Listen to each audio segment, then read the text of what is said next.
Hello. Today I'm going to talk about a film that I've obviously talked about a lot already. Some of you probably are tired of it overall. I've talked about the films with the original creator's involvement and post his involvement. Um, and since it's episode 500 of this series I figured why not talk about my favorite movie ever again. And this again will not be the very last time I will ever talk about it because in a couple of years, or actually year and a half, by the time this video is out, the film will be 50 years old and will also have had a will have a theatrical re-release, which I will see. And of course, the film I'm talking about is Star Wars. Episode 4: A New Hope. Yeah, I need to get all the others on 4K. I actually might get this on 4K also again. I don't know. But yeah, because these steel books were available for a limited time. I did not know these were region free, which I'm pretty sure I've mentioned before. Had I known that, I would have made sure to have gotten the 6 on there. But yeah, you live and learn. But yes, I really love this movie. Obviously, this was like one of the first movies I ever saw that I can recall, and it's just it's a very classic story.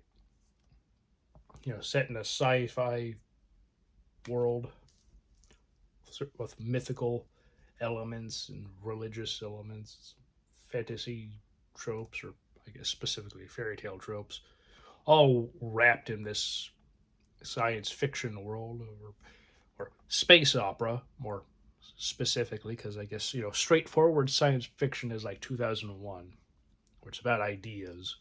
Star Wars and most other science fiction movies and shows really tend to go into the uh, space opera subgenre because they're character driven. Like the stories are driven by the characters. Luke Skywalker is the main character in this film. And I know, with the 6 films, George is like, oh, it's about Anakin's story. Yes and no. It is about Darth Vader, but until the prequels, you don't get to see the rise and fall of how he became Darth Vader. Here, it's just he's evil until later on. He's with the Empire and is all for getting rid of the uh, rebellion, and then he finds out who, obviously, in episode 5, who he already knows about Luke, and then the revelation of the lineage between the two of them, and then the 6th film, the third in the trilogy, the whole thing concludes, and Luke is able to get his father back to the light. Um, but yes, this is an excellent film. Uh, I know not everybody loves this movie, and that's fine. It's not for everybody. Star Trek is not for everybody either. Science fiction is interesting. I guess also fantasy, but for that matter, not a lot of people like, you know, um, Lord of the Rings or Harry Potter. But I enjoy those. Never read the Harry Potter books. I got them all, but kids in my class, like it was like every year when there was a new Harry Potter book, there's always somebody who always had to be loud and obnoxious and just let everybody know what happened in the books, regardless if anybody cared or not. These are people who I think a lot of people can kind of understand that there's always like those people who are kind of obnoxious. I was always like one of those quiet kids who like, yeah, I'll talk to my friends and all, but I'm not gonna really talk a whole lot uh, for the most part. But yeah, I just But yeah, I thought those people were annoying, and I just read Lord of the Rings when I was young because those were going to be movies coming up when they were out in like 2001 through 2003. So before all the films came out, like early in the year, you know and I got like when I began second grade, I got like all three books because those movies were coming out, and so they wanted to bank off of the upcoming movies, and so they re-released them again, and I got them, I read them, enjoyed them, and yeah, and then I read The Hobbit, kind of like Star Wars. You read like you saw 4, 5, and 6 first, and then 1, 2, 3. Now, granted, I'm kind of going sidetrack, but still, it's like this is a what George Lucas did with this film was really amazing. A lot of people also criticize it for kind of ruining the new Hollywood that was going on back because of this film. Hollywood switched and went for bigger spectacles and everything, and also Jaws is attributed to that too because that came out 2 years prior to this. And the thing is, anytime something is popular, like with movies, Hollywood is going to inevitably try to bank on that and then finance and produce a whole bunch of movies similar to what's popular. Like, there's a lot of Jaws ripoffs that most suck. Some got cult status. Like Orca is one. There's also Alligator, Grizzly, Piranha. Of course, Piranha was like, I think that was Roger Corman, if I'm not mistaken, who produced that. But he produced a whole bunch of stuff that, sometimes it's kind of hard to keep track of what Roger Corman was doing throughout his career. May he rest in peace.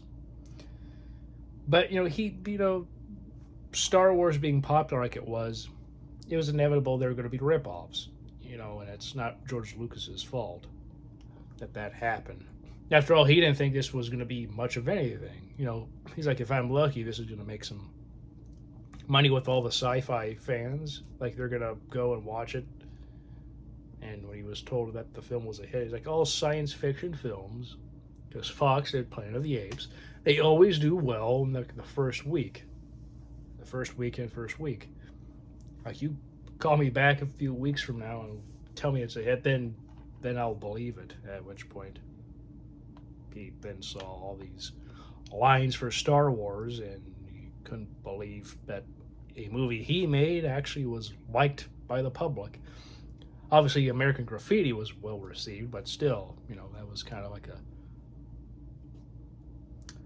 an ode to a previous decade before everything sort of went sideways with Vietnam and everything. With Star Wars, though, he wanted to do a lot of old mythic stuff and have a modern myth, and he succeeded. The original trilogy is phenomenal. I also obviously love the prequels, and there's been TV shows, cartoons, and so on and so forth. Some good, so not so good. Be polite. Like the holiday special, which he had very little to do. He kind of had some sort of pitch as to it'll take place on the Wookiee planet, and because he wanted to see more Wookiees. Because if he went with his original plan, you wouldn't have seen the Wookiees until the last film. But he liked the Wookiees so much, he made sure that that Chewbacca was put in here in this film, and then reworked it so that the end was Ewoks instead, which a lot of people aren't super fond of the Ewoks, but let's also be honest and practical, which I'm pretty sure I've said this before, but it bears repeating. Back in those days, being able to find many little people was a lot easier than finding a lot of guys 7+ foot tall. As he said, Peter Mayhew, who was Chewbacca, was the tallest guy they could find at the time. He was like perfect. There weren't too many people like that, but of course, you wait years later, and there's all these guys in the NBA that, if you were able to talk to certain individual players based off of their height and size, as well as consult with the teams, then you could eventually, get some of those guys to not play at certain points when basketball season was going on. Like if filming, when it comes to like, actually, practice and games being played when shooting was going on. Which, finally with Revenge of the Sith, we got to see the Wookiee planet. Um, and plus Sam Witwer, who voiced Star Killer and Palpatine in the Force Unleashed video games, as well as done other voice work for Star Wars stuff since. He says, also, we saw the Wookiee planet in the holiday special. Nobody liked that, so, well, let's not go back to the Wookiees. But yeah, this is a amazing film. I just love this series that George Lucas did.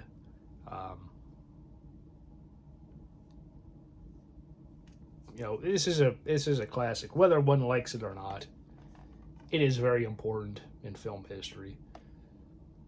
Retelling of old stories, uh, which obviously every so often that happens. It just does. Because as somebody said, there's like only so many stories that that have been made throughout the history of time. There's like only so many, and after that, everybody just kind of reworks one of those stories and then just kind of creates new stuff from there. And that's Star Wars. It's like a 30s space opera serial with some Western elements and samurai elements, like Buck Rogers and Flash Gordon, the Searchers, and Akira Kurosawa films. Particularly Hidden Fortress with R2 and C3PO being the characters that, like, this film is from their perspective. Even though, Luke, Han, and Leia are the main characters, and there's Leia, they're the main characters, at the same time, we really follow them from beginning to end. And, of course, there's Obi-Wan and Darth Vader and Grand Moff Tarkin and Chewbacca and all these other characters. But yeah, this is a film I have loved since I was a kid, and my fondness and love of this film keeps growing more and more. One day I should probably talk about the various books, like the making of books. Um, which I know I've kind of referenced in the past in some videos talking about certain aspects, which I think I might have mistakenly once said I owned, which I actually don't. I actually have years and years ago. My local library, they actually had those books, and I would check those out and just read them as much as I possibly could before having to put those books back and then or bring them back, and then if I wasn't finished, I would then check them out again, because you never know. As soon as even when you're finished with one, you want to get to the next one. It's like they're not like that one, but isn't there? It's like, all right, I got the making of Star Wars done on Empire Strikes Back. Oh well, Return of the Jedi's there, but not Empire. Somebody already checked that out. So I would check those all out all once, and I loved reading those. Those were great. Of course, as time goes on, and if you don't actually have those books, they kind of what you find online mixed with what you have read can sometimes kind of get mixed up, and so yeah, there's a situation where like those early videos, I guess, it's like a mixture of information where it wasn't like I was, outright lying or anything, but it was like, you mix up fact with things that you find on the internet, which does have a good, some things actually do have a good grain of truth, but others not so much. They kind of just go off from, well, this is what happened, and now, at best, here's speculation because maybe on certain things you don't know everything. Like with making, even though Star Wars is one of the most documented making of films and film franchises ever, sometimes there's things that get mixed up and people uh, say things that aren't true, either because they heard it from somewhere long ago and they just parrot it and that becomes fact on the internet, even though there really isn't much source to it. Or if there is a source, it was like it could be taken out of context, or maybe it was people misinterpreted what certain information was, because that happens sometimes too. Um, but yeah, I love this movie. I just want to talk about my favorite movie. Again, it is a classic, and this is a film that I never grow tired of. It's one of those movies that everybody has like that one movie, or two or three or whatever, at least one, where you can just watch it over and over again and you'll never tire. Star Wars is that film for me. I would also say probably Jaws would be another one.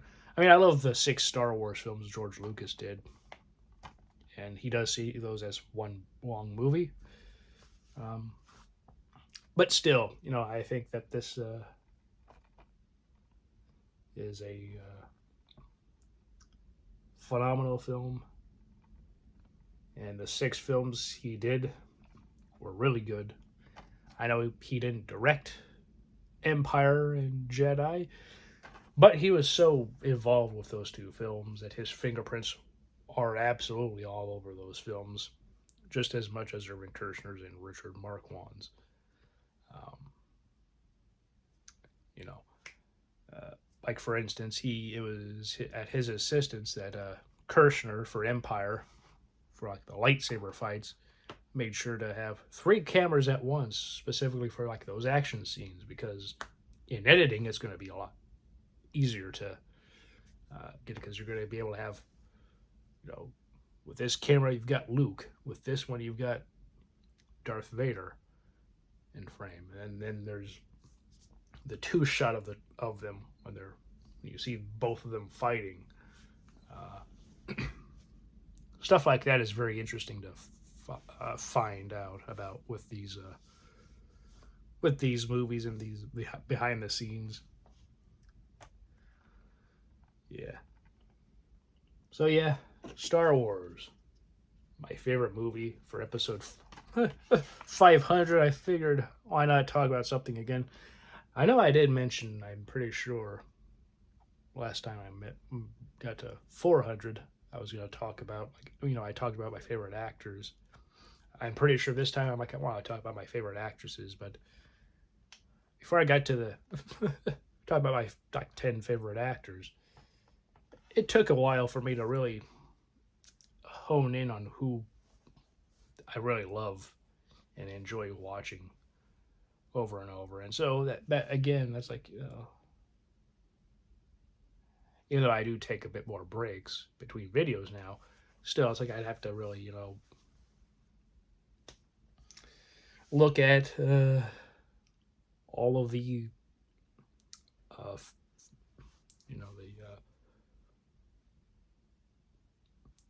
look at all of the actresses I really love.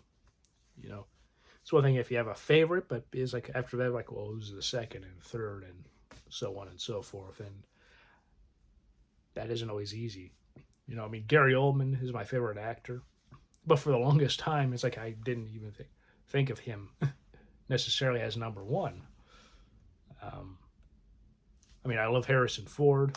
I do think Mark Hamill is an excellent actor, even though he is quite underrated because obviously everybody thinks of him as Luke Skywalker, and for good reason. But then also, if you think of him for another role, it's like voicing the Joker on the various uh, cartoons, video games, animated movies with Batman. Um, and so he's known for two big parts, but other parts he did. I know he did The Long Walk, you know, which came out this year, and he got to be a villain, and he was praised quite a bit. Um, and it'd be cool to see him do more parts, like that. Maybe not necessarily dark, but parts where it's like he gets to show he is more than Luke Skywalker or voicing the Joker. And he's done a lot of other voice work too. And yeah, he's an underrated actor. I mean, Harrison Ford, he's great. I mean, outside of Han Solo, he's Indiana Jones. There is also Witness. There is also, which also has turned 50. I should probably talk about that at some point. But yeah, one day I will talk about my favorite actresses. Yeah, I'm pretty sure Audrey Hepburn is still my favorite. Um, I have an idea of a few others, but I want to make sure I have a good 10 list. Um, but yeah, please have a great day. I hope all of you are doing well, and happy Thanksgiving. Hope it was good. I hope all of you are doing well. Please have a great weekend. Hope your holiday has been good, and have a great rest of November, and hope your December is good. Please take care.